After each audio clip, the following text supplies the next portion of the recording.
Sebaliknya, sebelum terjadinya pengalaman apapun, kita dapat mengatakan sesuatu tentang bagaimana benda-benda itu akan ditangkap oleh pikiran manusia. Betulkah? Sebelum kamu pergi keluar pada pagi hari, kamu tidak dapat mengetahui apa yang akan kamu lihat atau kamu alami sepanjang hari itu. Tapi kamu dapat mengetahui bahawa apa yang kamu lihat dan yang kamu alami akan dianggap sebagai yang terjadi di dalam waktu dan ruang.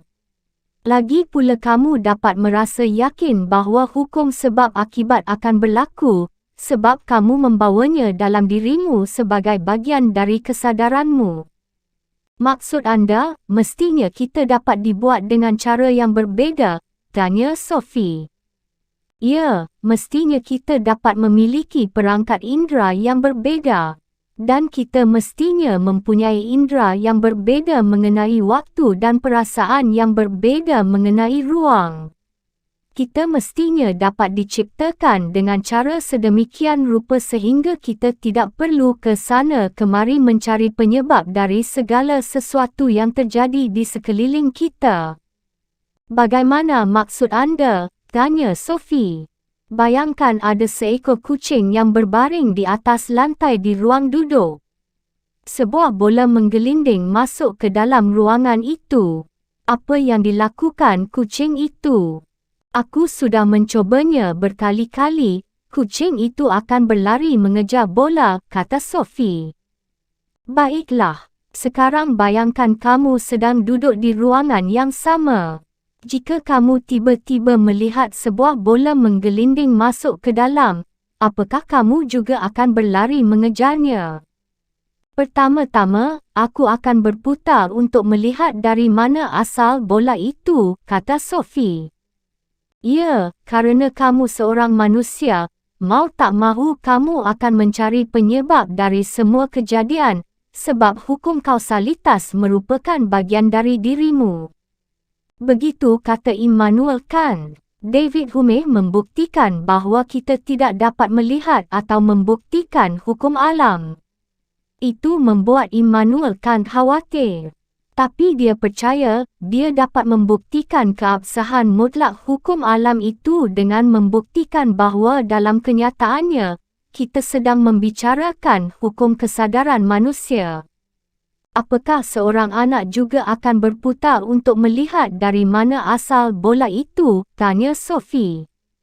Mungkin tidak. Tapi Immanuel Kant mengemukakan bahawa akal seorang anak belum sepenuhnya berkembang hingga dia mempunyai materi indriawi untuk bekerja. Sama sekali tidak masuk akal membicarakan pikiran kosong. Tidak, itu tentunya suatu pikiran yang sangat aneh. Jadi sekarang, marilah kita mengemukakannya secara ringkas. Menurut Immanuel Kant, ada dua unsur yang memberikan sumbangan pada pengetahuan manusia tentang dunia. Yang satu adalah kondisi-kondisi lahiriah yang tidak dapat kita ketahui sebelum kita menangkapnya melalui indera. Kita menyebut ini materi pengetahuan.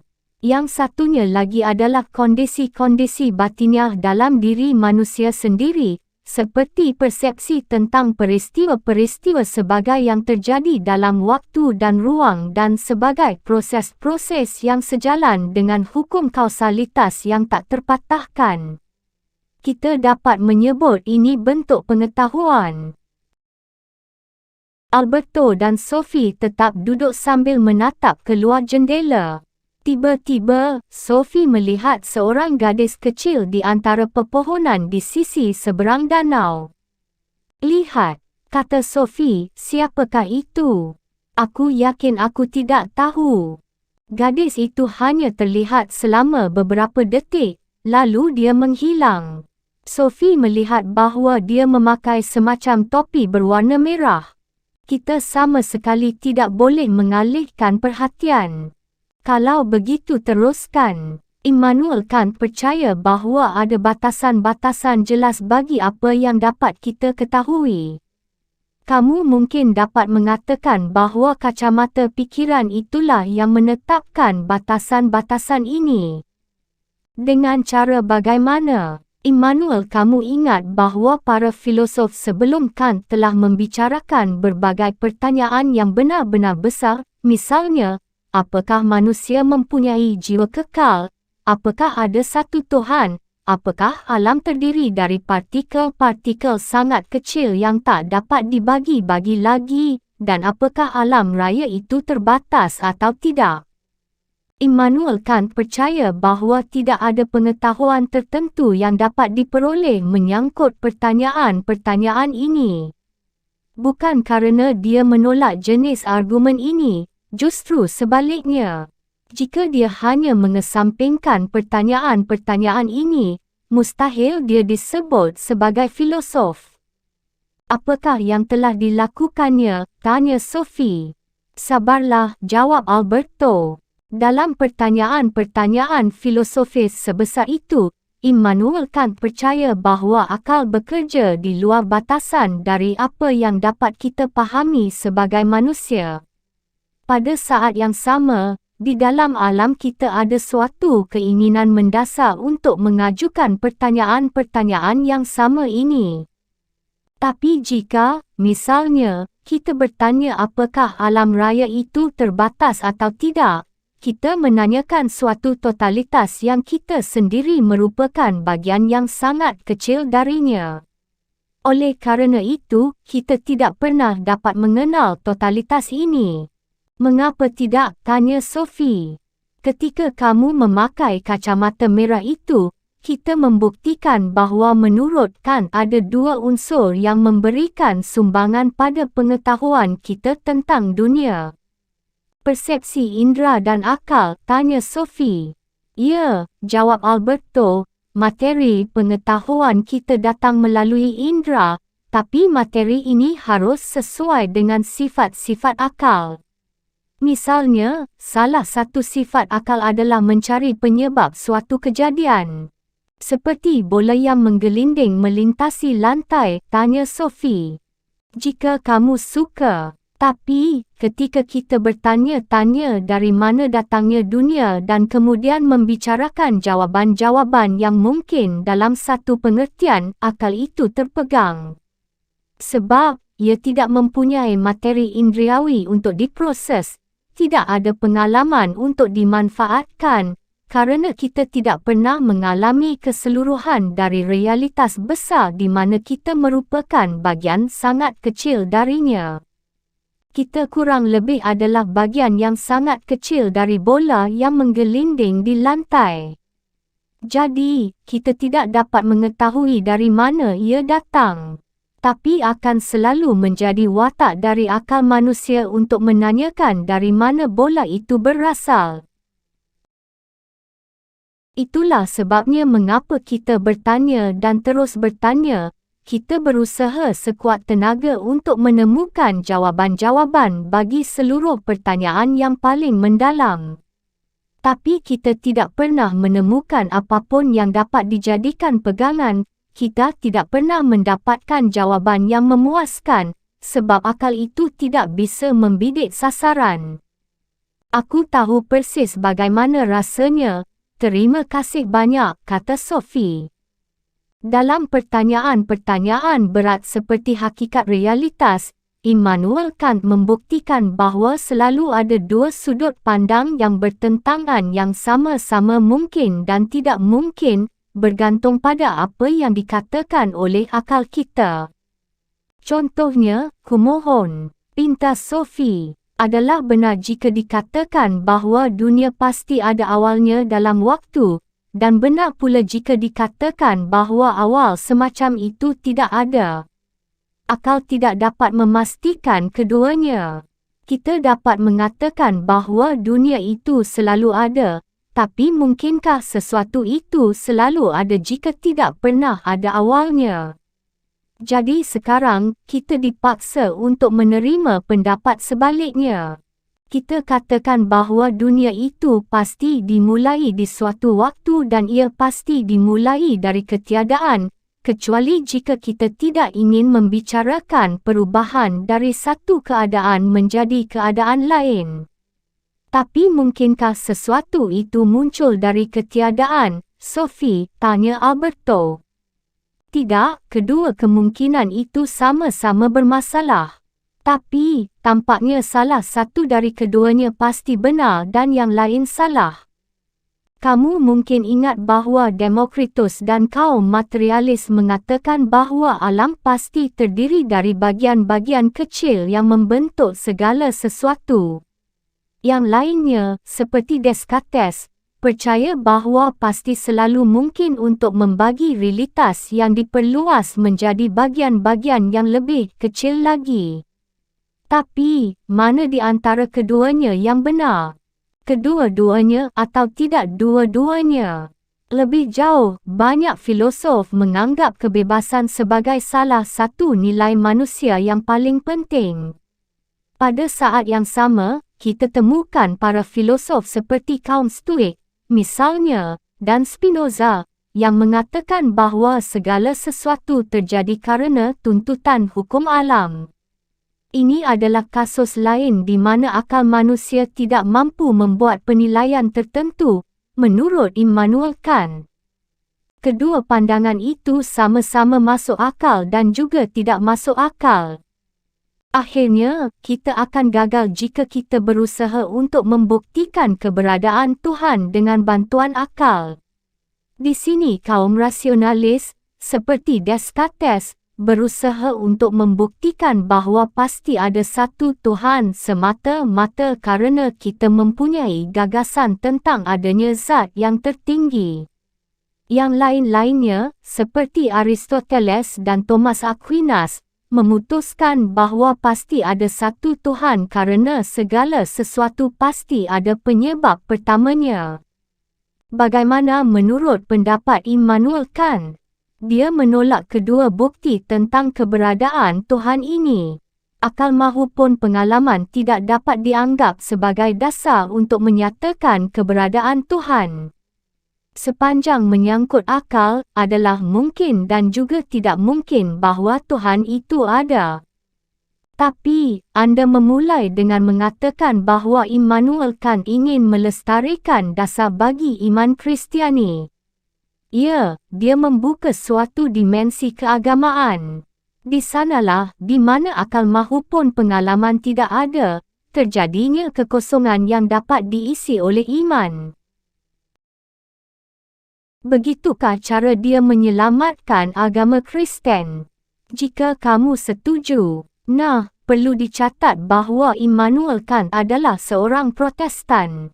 Sejak masa Reformasi, ajaran Protestan selalu dicirikan oleh tekanannya pada iman.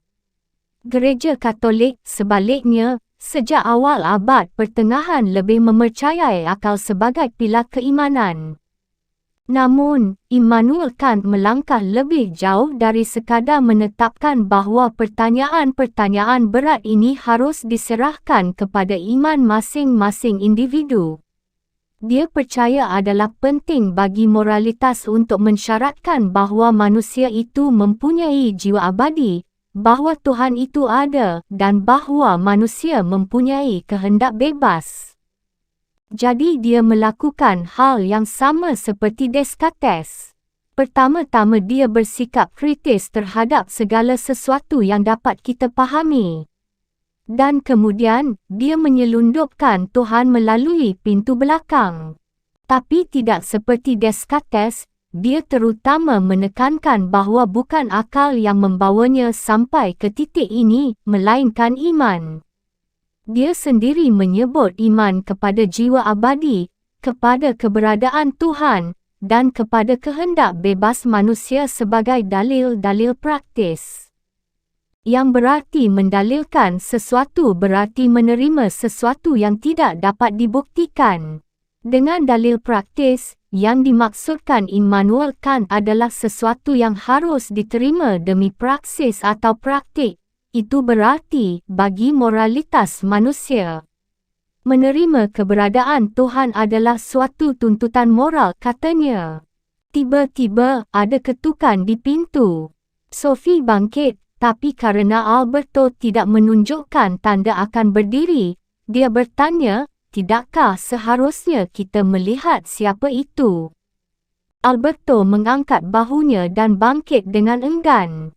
Mereka membuka pintu, dan seorang gadis kecil berdiri di sana dengan gaun musim panas putih dan topi merah.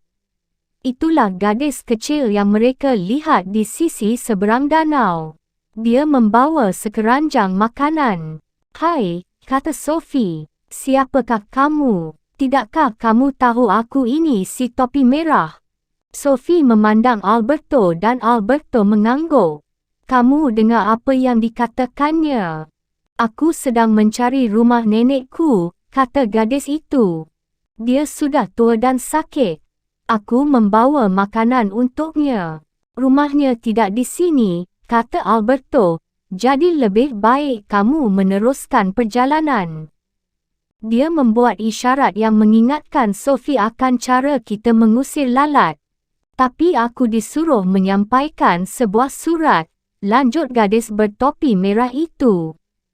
Sambil begitu, dia mengeluarkan sebuah amplop kecil dan menyerahkannya kepada Sophie. Lalu dia pergi dengan melompat-lompat. "Waspadalah dengan serigala," Sophie berseru padanya. Alberto telah berjalan kembali ke ruang duduk. "Bayangkan, si topi merah," kata Sophie. "Dan tidak ada gunanya memperingatkan dia. Dia tetap akan pergi ke rumah neneknya dan akan dimakan oleh serigala. Dia tidak pernah belajar. Cerita itu akan berulang terus sampai akhir zaman. Tapi aku belum pernah mendengar kalau dia mengetuk pintu rumah lain sebelum sampai ke rumah neneknya." "Soal sepele, Sophie." Kini Sophie menatap amplop yang diberikan padanya. Amplop itu dialamatkan kepada Hilde. Dia membukanya dan membaca keras-keras. "Hilde sayang, jika otak manusia itu cukup sederhana untuk dapat kita pahami, tentunya kita masih demikian bodoh sehingga kita tidak dapat memahaminya. Penuh cinta, Ayah." Alberto mengangguk. "Benar juga. Aku percaya Immanuel Kant mengatakan sesuatu semacam itu. Kita tidak mungkin berharap dapat memahami siapakah kita sebenarnya. Mungkin kita dapat memahami sekuntum bunga atau seekor serangga, tapi kita tidak akan pernah memahami diri kita sendiri. Lebih mustahil jika kita berharap dapat memahami alam raya." Sophie telah membaca kalimat sama-sama dalam catatan untuk Hilde itu beberapa kali sebelum Alberto melanjutkan, "Kita tidak akan terganggu oleh naga laut dan yang semacamnya. Sebelum kita menyelesaikan pelajaran untuk hari ini, aku akan mengajarkan padamu tentang etika Immanuel Kant." "Tolong cepatlah. Aku harus segera pulang," kata Sophie. Sikap skeptis David Hume dalam kaitan dengan apa yang dapat dikatakan oleh akal dan indera kepada kita, memaksa Immanuel Kant untuk memikirkan lagi banyak pertanyaan penting mengenai kehidupan, terutama dalam bidang etika. Bukankah David Hume mengatakan bahawa kita tidak pernah dapat membuktikan apa yang benar dan apa yang salah? Kita tidak dapat menarik kesimpulan dari kalimat berita menjadi kalimat perintah. Bagi David Hume, bukan akal dan bukan pula pengalaman kita yang menentukan perbezaan antara benar dan salah, melainkan perasaan. Ini dasar yang terlalu lemah bagi Immanuel Kant. Dapat kubayangkan, Immanuel Kant selalu merasa bahawa perbezaan antara benar dan salah adalah masalah akal, bukan perasaan. Dalam hal ini dia setuju dengan kaum rasionalis yang mengatakan kemampuan untuk membedakan antara benar dan salah itu melekat dalam akal manusia. Setiap orang tahu apa yang benar atau yang salah, bukan kerana kita telah mempelajarinya, melainkan kerana itu terlahir dalam pikiran. Menurut Kant, setiap orang mempunyai akal praktis, iaitu kecerdasan yang memberi kita kemampuan untuk memahami apa yang benar atau salah dalam setiap soal. Dan itu adalah bawaan lahir. Kemampuan untuk menentukan yang benar dan yang salah itu sama-sama merupakan bawaan lahir sebagaimana sifat-sifat akal yang lain. Hanya kerana kita ini makhluk yang cerdas, misalnya, kerana memahami segala sesuatu itu mempunyai hubungan kausal, kita semua mempunyai akses pada hukum moral universal yang sama. Hukum moral ini mempunyai keabsahan mutlak yang sama dengan hukum fisik. Pernyataan bahawa segala sesuatu ada sebabnya, sama mendasarnya bagi moral kita sebagaimana bahawa 7 ditambah 5 sama dengan 12 bagi akal kita. Dan apa yang dikemukakan oleh hukum moral? Kerana ia mendahului setiap pengalaman informal. Artinya, tidak terikat pada situasi pilihan moral tertentu. Sebab ia berlaku bagi semua orang di semua kalangan masyarakat sepanjang masa. Jadi, ia tidak mengajarkan kita harus melakukan ini atau itu jika kita mendapati diri kita dalam situasi ini atau itu. Ia mengajarkan bagaimana kita harus berperilaku di setiap situasi. Tapi apa maksudnya mempunyai hukum moral yang tertanam dalam diri kita sendiri, jika hukum moral itu tidak mengajarkan kita apa yang harus dilakukan dalam situasi-situasi tertentu? Immanuel Kant merumuskan hukum moral sebagai suatu perintah pasti. Dengan ini yang dimaksudkannya adalah bahawa hukum moral itu pasti, atau bahawa ia berlaku untuk semua situasi.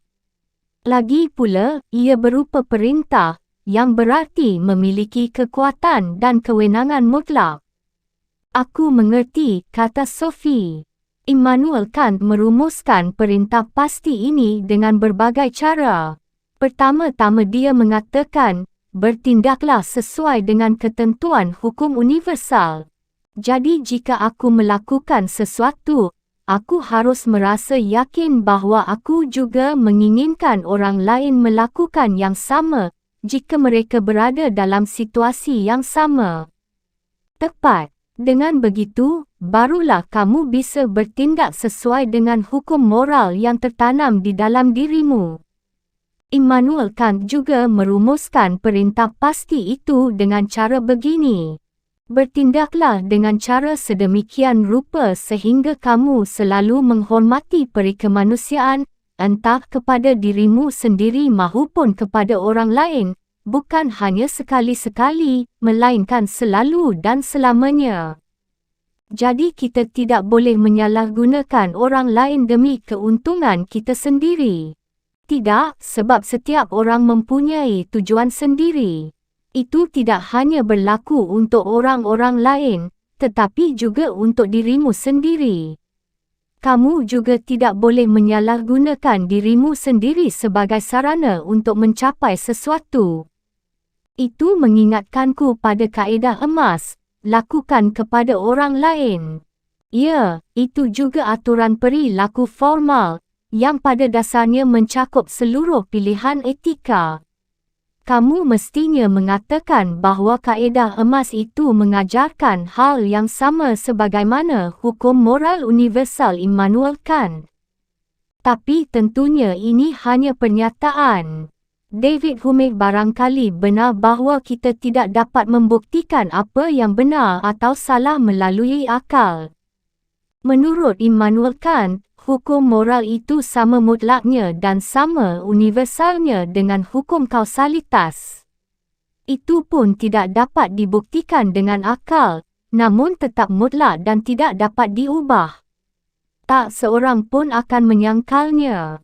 Aku mempunyai perasaan bahawa yang sebenarnya sedang kita bicarakan ini adalah hati nurani. Sebab setiap orang mempunyai hati nurani. Ketika Immanuel Kant menggambarkan hukum moral, sesungguhnya dia menggambarkan hati nurani manusia. Kita tidak dapat membuktikan apa yang dikatakan oleh hati nurani kita, tapi kita tetap saja mengetahuinya.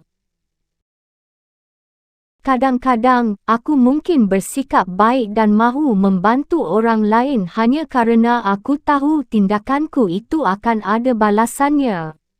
Itu dapat menjadi cara untuk popular. Tapi jika kamu berbaik-baik dengan orang lain hanya agar popular, berarti kamu bertindak bukan kerana menghormati hukum moral. Kamu mungkin bertindak sesuai dengan hukum moral dan itu sudah cukup baik, tapi jika itu kamu maksudkan untuk menjadi tindakan moral, kamu harus mengalahkan dirimu sendiri. Hanya jika kamu melakukan sesuatu murni kerana kewajibanlah, tindakanmu dapat dikatakan sebagai tindakan moral. Oleh kerana itu, etika Immanuel Kant kadang-kadang disebut etika kewajiban. Aku dapat merasakan bahawa aku berkewajiban mengumpulkan uang bagi palang merah atau bazar amal, kata Sophie. Dan yang penting, kamu melakukannya sebab kamu tahu itu benar. Bahkan jika uang yang kamu kumpulkan hilang di jalan, atau jumlahnya tidak memadai untuk memberi makan semua orang seperti yang diniatkan semula, kamu sudah mematuhi hukum moral. Kamu bertindak kerana dorongan niat baik, dan menurut Immanuel Kant, niat baik inilah yang akan menentukan apakah tindakan itu secara moral benar, bukan akibat dari tindakan itu. Etika Immanuel Kant karenanya juga disebut etika niat baik, kata Alberto. Mengapa begitu penting baginya untuk mengetahui dengan tepat kapan seseorang bertindak kerana dia menghormati hukum moral? Tentunya hal yang terpenting adalah bahawa kita sungguh-sungguh menolong orang lain. Memang begitu, dan Immanuel Kant pasti bukannya tidak setuju. Tapi hanya jika kita tahu dalam diri sendiri bahawa kita bertindak kerana menghormati hukum moral lah, kita akan bertindak dengan bebas. Kita bisa bertindak bebas hanya jika kita mematuhi hukum. Bukankah itu agak aneh? Tanya Sophie. Tidak menurut Immanuel Kant.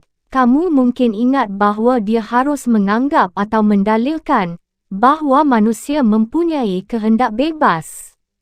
Ini adalah soal penting, sebab Immanuel Kant juga mengatakan bahawa segala sesuatu itu mematuhi hukum kausalitas. Jadi bagaimana mungkin kita mempunyai kehendak bebas? Ujilah aku, kata Sophie. Dalam soal ini, Kant membagi manusia menjadi dua bagian dengan cara yang tidak berbeza dengan cara Descartes menyatakan bahawa manusia adalah makhluk ganda, iaitu yang mempunyai badan dan pikiran.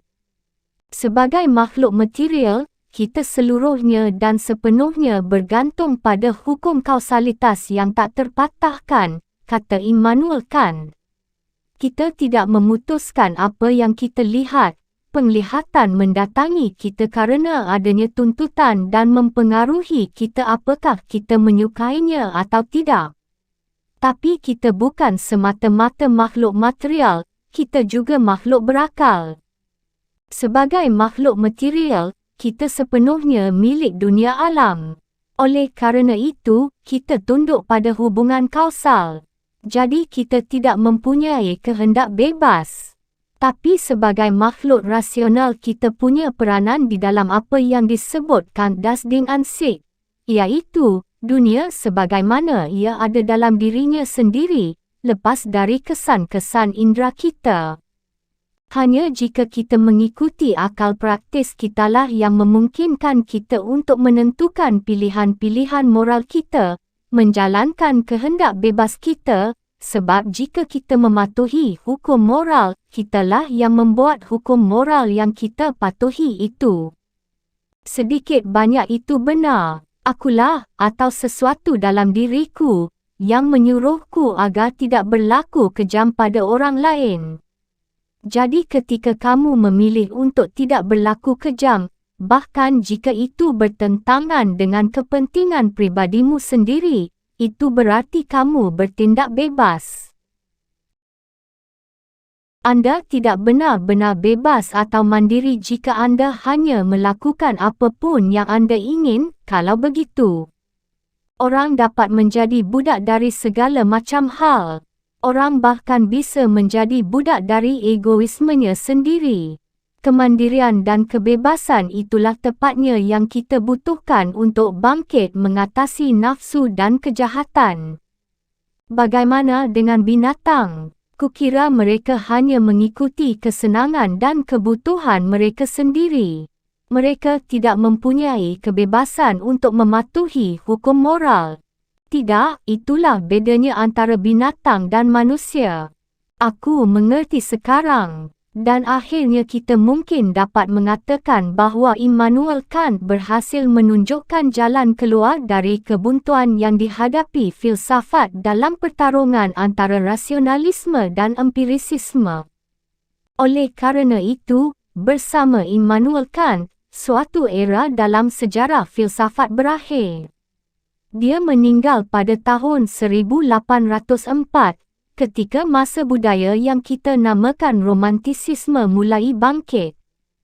Salah satu perkataannya yang paling banyak dikutip telah dipahatkan pada pusaranya di Königsberg. Dua hal memenuhi pikiranku dengan keheranan dan ketakjuban yang semakin besar, semakin sering dan semakin kuat aku merenungkannya. Langit berbintang di atasku dan hukum moral di dalam diriku. Alberto merebahkan badannya ke belakang di atas kursinya.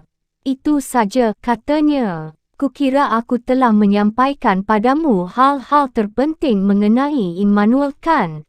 Lagi pula, kini sudah jam 4:04. Tapi masih ada satu hal lagi. Tolong beri aku waktu sebentar. Aku tidak pernah meninggalkan kelas sebelum guru selesai memberi pelajaran.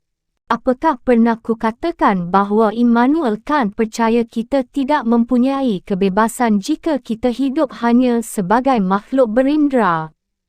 Ya, anda mengatakan sesuatu semacam itu. Tapi jika kita mematuhi akal universal, kita bebas dan mandiri. Apakah aku pernah mengatakan itu juga? Ya, mengapa anda mengatakannya lagi?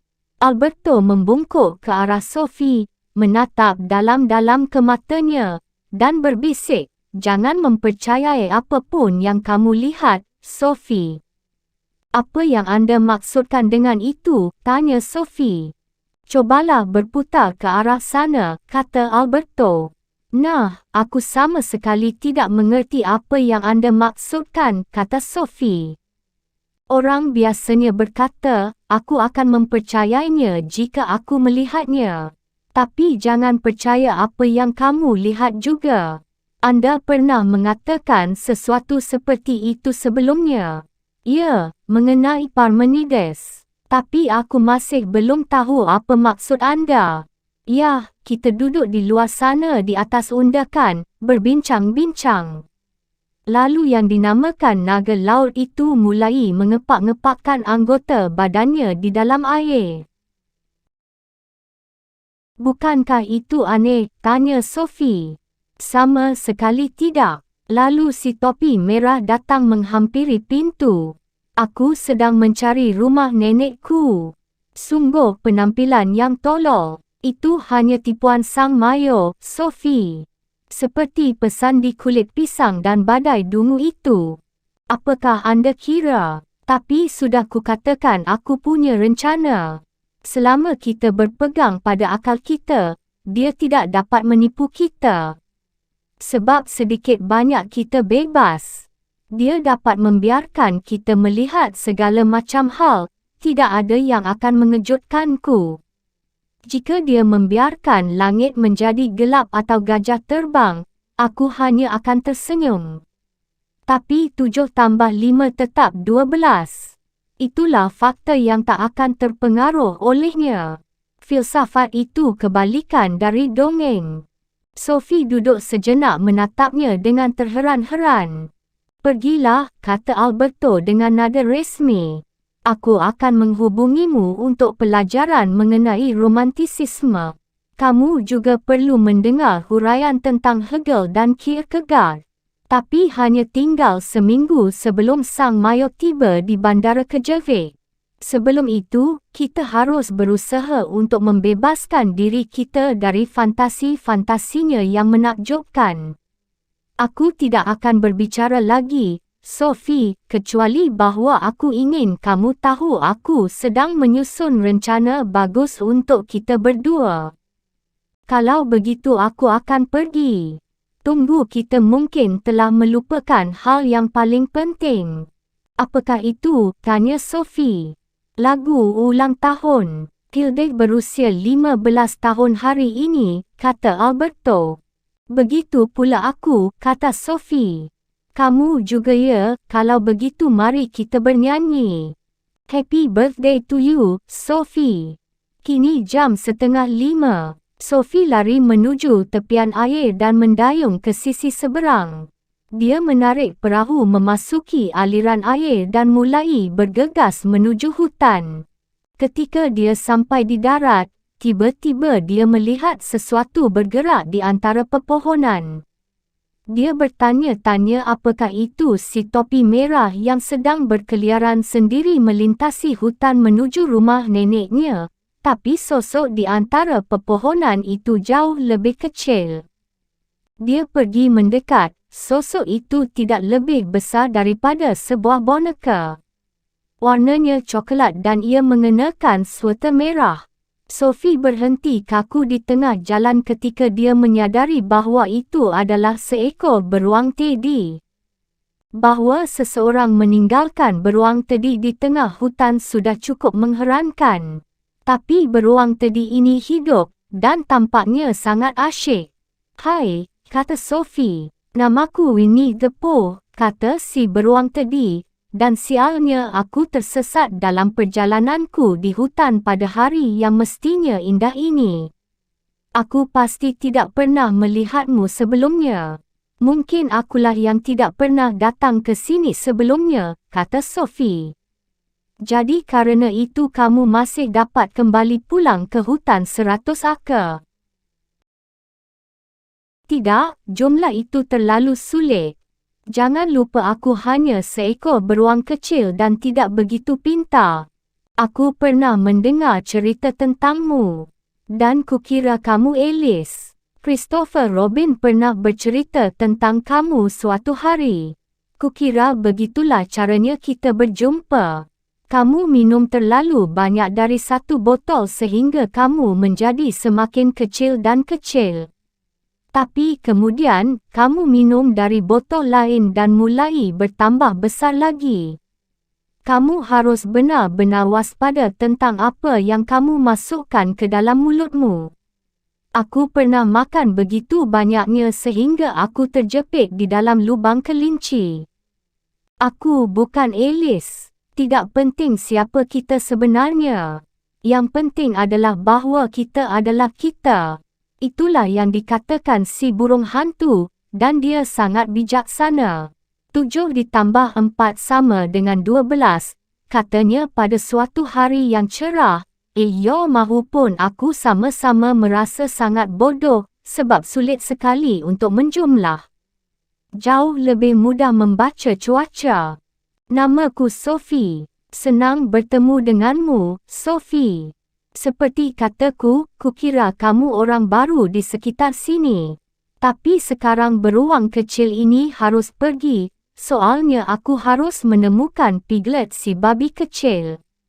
Kami akan menghadiri sebuah pesta taman besar untuk kelinci dan kawan-kawannya. Dia melambai dengan sebelah kakinya. Sophie kini melihat bahawa dia memegang selembar kertas terlipat di kaki yang lain. Apa yang kamu bawa di situ? Dia bertanya. Winnie the Pooh menunjukkan kertas itu dan berkata, inilah yang membuatku tersesat. Tapi itu hanya selembar kertas. Tidak, ini bukan hanya selembar kertas. Ini sebuah surat untuk Hilde lewat kaca cermin. Oh, boleh aku mengambilnya? Apakah kamu gadis di dalam kaca cermin itu? Tidak, tapi sebuah surat harus disampaikan secara pribadi. Christopher Robin baru mengajari aku tentang itu kemarin. Tapi aku kenal Hilde. Tidak ada bedanya. Bahkan jika kamu mengenal seseorang dengan sangat baik, kamu tidak boleh membaca surat-surat mereka. Maksudku, aku dapat memberikannya kepada Hilde. Itu soal lain sama sekali. Ini dia, Sophie. Jika aku dapat terbebas dari surat ini, mungkin aku akan dapat menemukan Piglet. Untuk menemukan Hilde lewat kaca cermin, pertama-tama kamu harus menemukan sebuah kaca cermin besar. Tapi itu bukan hal yang mudah di sekitar sini. Dan dengan itu, si beruang kecil menyerahkan kertas terlipat tersebut kepada Sophie dan pergi masuk ke hutan dengan kakinya yang kecil-kecil. Ketika dia tidak terlihat lagi, Sophie membuka lembaran kertas itu dan membacanya. Hilde tercinta, sungguh sayang Alberto tidak mengatakan kepada Sophie bahawa Immanuel Kant mendukung didirikannya sebuah Liga Bangsa-Bangsa. Dalam risalahnya, Perpetual Peace, dia menulis bahawa semua negara hendaknya bersatu dalam sebuah Liga Bangsa-Bangsa yang akan menjamin kehidupan bersama yang damai di antara berbagai bangsa. Kira-kira 125 tahun setelah terbitnya risalah ini, pada 1795, Liga Bangsa-Bangsa didirikan setelah Perang Dunia Pertama. Setelah Perang Dunia Kedua, liga itu digantikan oleh Perserikatan Bangsa-Bangsa. Jadi dapat kamu katakan bahawa Immanuel Kant adalah bapa dari gagasan PBB. Maksud Immanuel Kant adalah bahawa akal praktis manusia menuntut bangsa-bangsa untuk bangkit dari keadaan mereka yang kacau yang menciptakan perang dan berjanji untuk menjaga perdamaian. Meskipun jalan menuju berdirinya Liga Bangsa-Bangsa itu sangat berat, sudah menjadi kewajiban kita untuk bekerja demi pemeliharaan perdamaian yang universal dan abadi. Didirikannya liga semacam itu bagi Immanuel Kant merupakan tujuan jangka panjang. Kamu nyaris dapat mengatakan bahawa itu merupakan tujuan tertinggi filsafat. Aku masih di Lebanon saat ini. Penuh sayang, Ayah. Sophie memasukkan catatan itu ke dalam kantong bajunya dan meneruskan perjalanan pulang. Inilah jenis pertemuan di hutan yang pernah diperingatkan Alberto. Tapi dia tidak mungkin membiarkan beruang yang kecil itu berkeliaran di hutan dalam suatu perburuan tanpa akhir untuk mencari Hilde lewat kaca cermin. Romantisisme, jalan misteri menuntun ke dalam batin. Hilde membiarkan map berat itu meluncur jatuh ke pangkuannya. Lalu dia membiarkannya jatuh lagi ke lantai. Kini di dalam kamar sudah lebih terang daripada ketika dia baru masuk ke tempat tidur. Dia menatap jam, hampir jam 3. Dia menyusup ke balik selimut dan menutup matanya. Ketika mulai tertidur dia bertanya-tanya mengapa ayahnya menulis tentang si topi merah dan Winnie the Pooh. Dia tidur sampai jam 11 keesokan harinya. Ketegangan yang dirasakannya di sekujur tubuhnya menunjukkan bahawa dia bermimpi seru sekali sepanjang malam, tapi dia tidak dapat mengingat apa yang diimpikannya. Rasanya seakan-akan dia telah berada dalam suatu realitas yang sama sekali berbeza. Dia turun ke lantai bawah dan menyiapkan makan pagi. Ibunya telah mengenakan baju sport birunya dan siap untuk pergi ke rumah perahu dan mengurusi perahu motor itu. Bahkan jika tidak sedang digunakan, perahu itu harus dijaga agar siap berlayar jika ayah kembali dari Lebanon. Apakah kamu ingin turun dan menolongku? Aku harus membaca dulu sedikit. Aku akan turun untuk minum teh dan sarapan tengah pagi. Tengah pagi apa? Ketika Hilde telah makan sarapannya, dia kembali ke kamar untuk membereskan tempat tidurnya dan duduk dengan nyaman dengan map di pangkuannya. Sophie menyusup lewat pagar tanaman dan berdiri di dalam taman luas yang pernah dianggapnya sebagai taman Firdausnya. Ada cabang-cabang dan dedaunan yang berhamburan di mana-mana setelah badai pada malam sebelumnya. Baginya, tampaknya ada hubungan antara badai dan cabang-cabang yang berjatuhan serta pertemuannya dengan si topi merah dan Winnie the Pooh. Dia masuk ke rumah. Ibunya baru saja tiba dan sedang menaruh beberapa botol soda ke dalam lemari pendingin.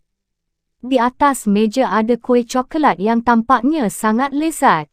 "Apakah ibu mengharapkan kedatangan tamu?" tanya Sophie. Dia hampir lupa bahawa kini adalah hari ulang tahunnya. "Kita akan menikmati pesta yang sebenarnya Sabtu yang akan datang. Tapi kukira aku harus menyiapkan perayaan kecil juga hari ini. Caranya, aku telah mengundang Joanna dan kedua orang tuanya." "Aku setuju saja." Para tamu datang sesaat sebelum jam 7:30. Suasananya agak resmi. Ibu Sophie sangat jarang bertemu dengan kedua orang tua Joanna dalam pergaulan sehari-hari mereka. Tak lama kemudian, Sophie dan Joanna naik ke kamar Sophie untuk menulis undangan untuk pesta taman. Karena Alberto Knox juga akan diundang, Sophie mempunyai gagasan untuk mengundang orang-orang untuk menghadiri suatu pesta taman filsafat. Joanna tidak keberatan. Bagaimanapun, itu adalah pesta Sophie, dan pesta dengan tema tertentu sedang popular pada waktu itu. Akhirnya, mereka menyusun undangan. Dibutuhkan waktu 2 jam dan mereka terus-terusan tertawa. "Yang terhormat, kami mengharapkan kedatangan anda pada pesta Taman Filosofis di 3 Clover Close pada Sabtu 23 Juni, malam pertengahan musim panas jam 7 malam. Pada malam itu, mudah-mudahan kita dapat memecahkan misteri kehidupan. Tolong bawa sweater hangat dan gagasan-gagasan cemerlang yang sesuai untuk menjawab teka-teki filsafat.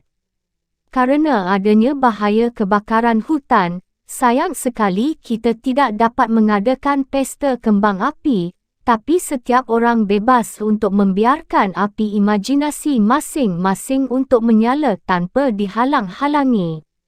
Paling sedikit ada seorang filosof asli di antara tamu-tamu undangan. Karena alasan ini pestanya benar-benar diselenggarakan secara pribadi. Anggota pers wartawan tidak diizinkan datang. Salam, Joanna Ingebrigtsen, komit organisasi, dan Sophie Amundsen, nona rumah. Kedua gadis itu turun ke lantai bawah menemui kedua orang tua mereka, yang kini sedang berbicara dengan agak lebih bebas. Sophie menyerahkan rancangan undangan, yang ditulis dengan pena kaligrafi, kepada ibunya. "Dapatkah ibu membuatkan 18 salinan?" Itu bukan pertama kalinya Sophie meminta ibunya untuk membuat fotokopi untuknya di tempat bekerja. Ibunya membaca undangan itu dan menyerahkannya kepada ayah Joanna. "Apa kataku? Dia sudah agak sinting, tapi kelihatannya benar-benar menarik," kata ayah Joanna, sambil menyerahkan kertas itu pada isterinya. "Aku sendiri tidak keberatan datang ke pesta itu."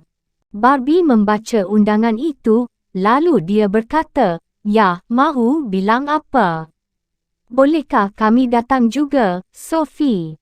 "Kalau begitu 20 salinan," kata Sophie, menyambut kesediaan mereka. "Kamu pasti gila," kata Joanna. Sebelum Sophie pergi tidur malam itu, dia berdiri lama menatap keluar jendela. Dia ingat bagaimana dia pernah melihat siluet Alberto di kegelapan. Itu terjadi lebih dari sebulan yang lalu. Kini lagi-lagi sudah larut malam, tapi kini adalah malam musim panas yang terang. Sophie tidak mendengar apa-apa dari Alberto hingga Selasa pagi. Dia menelepon tepat setelah ibunya pergi bekerja. Sophie Amundsen dan Alberto Knox. Sudah kuduga. Maaf aku tidak menelepon sebelumnya, tapi aku sedang bekerja keras menyusun rencana kita. Aku bisa menyendiri dan bekerja tanpa diganggu jika Sang Mayor memusatkan perhatian seluruhnya dan sepenuhnya kepadamu. Sungguh aneh. Lalu aku merebut kesempatan untuk menyembunyikan diriku, kamu tahu. Sistem pengawasan terbaik di dunia pun ada batasnya jika itu dikontrol hanya oleh satu orang. Aku menerima kartumu. Maksud anda undangan itu? Beranikah kamu menghadapi risikonya? Mengapa tidak? Apa saja mungkin terjadi di sebuah pesta semacam itu. Apakah anda akan datang? Tentu saja aku akan datang.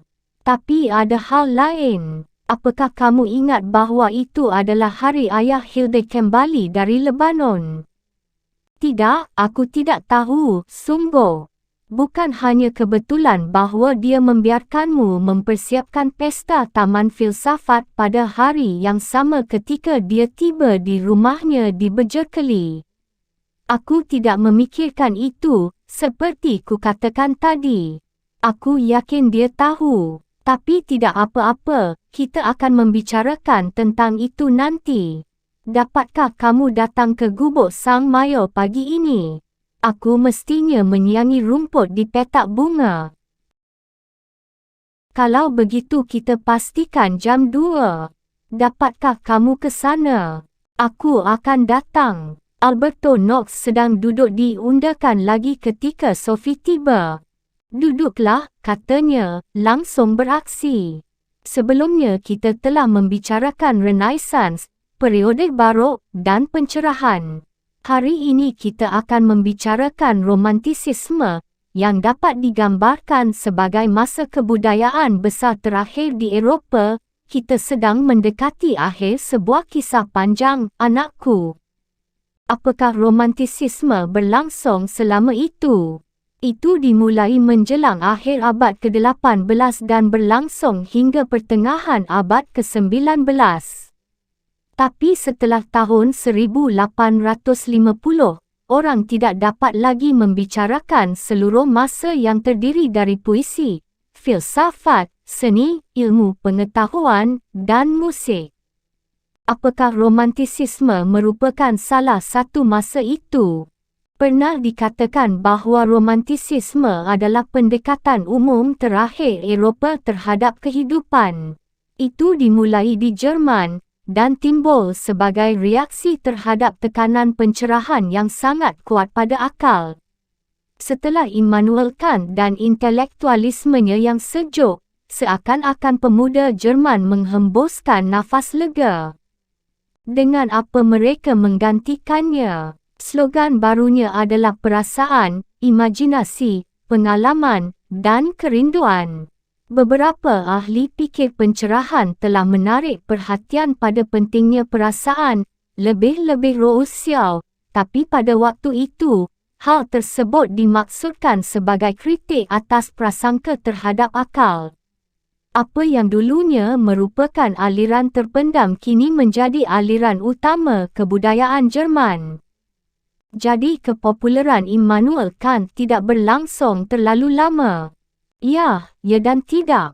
Kebanyakan penganut romantisisme menganggap diri mereka sebagai penerus Immanuel Kant, sebab Immanuel Kant telah menetapkan bahawa ada batasan bagi apa yang dapat kita ketahui tentang das Ding an sich. Sebaliknya, dia telah menggarisbawahi makna penting sumbangan ego terhadap pengetahuan atau kesadaran. Individu kini bebas sepenuhnya untuk menafsirkan kehidupan dengan caranya sendiri. Kaum romantik memanfaatkan ini sehingga terjadi pemujaan ego yang hampir tak terkendali, yang mendorong timbulnya sikap mengagung-agungkan genius kesenian. Apakah memang ada banyak genius semacam ini? Beethoven salah satunya. Musiknya mengungkapkan perasaan dan kerinduannya sendiri. Beethoven dalam satu pengertian adalah seorang seniman bebas, tidak seperti para jagoan barok seperti Bach dan Handel yang menyusun karya mereka untuk memuliakan Tuhan, terutama dalam bentuk-bentuk musik yang kaku. Aku hanya mengenal Moonlight Sonata dan Fifth Symphony. Tapi kamu tahu betapa romantisnya Moonlight Sonata, dan kamu dapat mendengar betapa dramatisnya Beethoven mengungkapkan dirinya dalam Fifth Symphony. Anda mengatakan bahawa kaum humanis Renaissance bersikap individualistis juga. Ada banyak kesamaan antara Renaissance dan Romantisisme. Yang khas adalah makna penting seni bagi kesadaran manusia. Immanuel Kant memberikan sumbangan besar juga di sini. Dalam estetikanya dia menyelidiki apa yang terjadi jika kita diliputi keindahan dalam suatu karya seni, misalnya. Ketika kita meninggalkan diri sendiri untuk sebuah karya seni tanpa niat lain kecuali pengalaman estetika itu sendiri, kita dibawa semakin dekat pada suatu pengalaman das Ding an sich. Ludwig van Beethoven. Jadi para seniman dapat menyediakan sesuatu yang tidak dapat diungkapkan oleh para filosof. Itulah pandangan dari kaum romantik. Menurut Immanuel Kant, seniman bermain secara bebas dengan indera kesadarannya. Penyair Jerman Schiller mengembangkan pemikiran Immanuel Kant lebih jauh. Dia menulis bahawa aktivitas seniman itu seperti bermain-main, dan manusia hanya bisa bebas saat dia bermain, sebab saat itulah dia menciptakan aturan-aturannya sendiri. Kaum romantik percaya bahawa hanya seni yang dapat membawa kita semakin dekat pada yang tak terungkapkan. Sebagian orang bahkan melangkah begitu jauh dengan membandingkan seniman dengan Tuhan. Sebab seniman menciptakan realitasnya sendiri sebagaimana Tuhan menciptakan dunia. Dikatakan bahawa seniman mempunyai suatu imajinasi menciptakan alam raya. Dalam pengembaraannya di tengah pesona seni, dia dapat merasakan hilangnya batas antara impian dan kenyataan. Novalis, salah seorang genius muda itu, mengatakan bahawa dunia menjadi impian, dan impian menjadi kenyataan. Dia menulis sebuah novel berjudul Heinrich van Ofterdingen yang berlatar waktu abad pertengahan. Karya itu belum selesai ketika dia meninggal pada tahun 1801, tapi bagaimanapun itu adalah novel yang sangat penting. Novel itu menceritakan Heinrich yang sedang mencari bunga biru, yang pernah dilihatnya dalam mimpi dan selalu dirindukannya sejak itu. Penyair romantik Inggris Coleridge mengungkapkan gagasan yang sama, dengan mengatakan sesuatu semacam ini. Bagaimana jika kamu tidur? Dan bagaimana jika, dalam tidurmu, kamu bermimpi? Dan bagaimana jika, dalam mimpimu, kamu pergi ke surga dan di sana memetik sekuntum bunga yang aneh dan indah? Dan bagaimana jika, ketika kamu terbangun, kamu mendapati bunga itu di tanganmu? Ah, bagaimana jika begitu? Betapa indahnya. Kerinduan akan sesuatu yang jauh dan tak terjangkau ini sangat khas dari kaum romantik.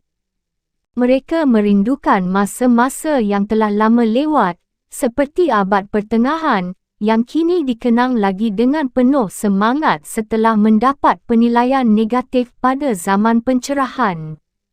Dan mereka merindukan kebudayaan-kebudayaan dari jauh seperti dunia timur dengan mistisismenya. Atau mereka akan merasa terbawa menuju malam, atau senjakala, menuju reruntuhan kuno dan hal-hal yang dialami. Mereka asyik dengan apa yang biasanya kita anggap sebagai sisi gelap kehidupan, atau yang kelam berkabut, gaib dan mistis.